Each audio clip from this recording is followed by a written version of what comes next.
আসসালামু আলাইকুম। আমাদের সকালের নাস্তায় হয়ে গেছিল নারকেল দিয়ে সেমাই দিয়ে জর্দা সেমাই। এটা আমার শাশুড়ি করেছিল। এইখানে হচ্ছে ঘি আর ঘির মধ্যে হচ্ছে গরম মসলা দিয়ে নিল। কিছুক্ষণ গরম মসলা ভাজার পরে সেমাইটাকেও ঘির মধ্যে ঢেলে ভেজে নিচ্ছে। এখানে হচ্ছে হাফ প্যাকেট সেমাই নিয়েছিল। আজকের রেসিপিতে কিন্তু আমার শাশুড়ি মার হচ্ছে ভয়েস ওভারে কিছু টিপস আছে যেটা কিনা সে আমাকে দিচ্ছিল, আপনাদের সাথে শেয়ার করব যে সে কি টিপস আমার সাথে শেয়ার করছে, এই সেমাই রান্না করার সময় কি খেয়াল রাখতে বলছে সেই জিনিসটা আপনাদের সাথে শেয়ার করব। এখানে হচ্ছে নারকেলের, তারপর হচ্ছে 2 চামচ বা 2.5 চামচের মতন হচ্ছে চিনি দিয়ে নিয়েছে। তারপরে হচ্ছে এটাকে অনেকক্ষণ বলে, যেহেতু আমার নারকেলটা ফ্রিজে ছিল সেই জন্য নারকেলটাকে করে নিল, গলায় নিল। তারপর এটাকে কিছুক্ষণ নাড়ার পরে একটু বলক আসতেছে।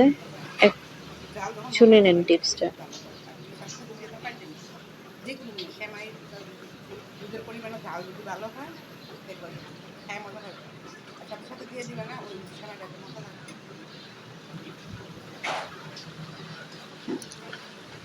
এই তো এখানে হচ্ছে তারপর জাল করার পরে এখানে হচ্ছে সেমাই, ভাজা সেমাইটাকে, ঘি ভাজা সেমাইটাকে দিয়ে দিচ্ছে। তারপর কিছুক্ষণ নাড়ার পরে এখানে হচ্ছে এটাকে দমে দিয়ে দিবে বা হালকা আঁচে দিয়ে দিবে। তারপর আস্তে আস্তে সেমাইটা সিদ্ধ হতে থাকবে। সকালের নাস্তায় এই সেমাইটা এই বাসায় সবাই পছন্দ করে, এভাবেই খায়।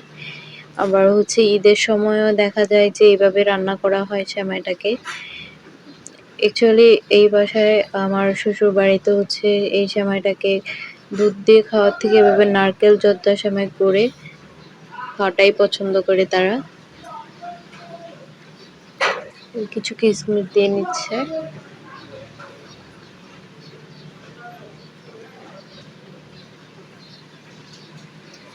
এই তো ঢাকনা দিয়ে কিছুক্ষণ রান্না করার পরে আবার হচ্ছে এটাকে ফাইনাল লুক, এই যে আবার হচ্ছে একটু নেড়ে দিচ্ছে যেন নিচে না লেগে যায়।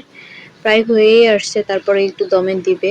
একটু বেশি জাল হলে নাকি ভালো হয় শুনলেনই তো আপনারা, সেজন্য একটু জাল করে নিবে আবার একটু দমে রেখে। তারপরে হচ্ছে কিছুক্ষণ পরে নামিয়ে আমরা হচ্ছে খাবার পরিবেশন করব। এই তো আমরা এটা খেয়েছিলাম রুটির সাথে সকালবেলায়। এমনিও কেউ মেহমান আসলে আপনারা সার্ভ করে দিতে পারেন বা এমনিও খাওয়া যায়। খুব মজার, আমার খুব ফেভারিট হয়ে গেছে এই সেমাইটা।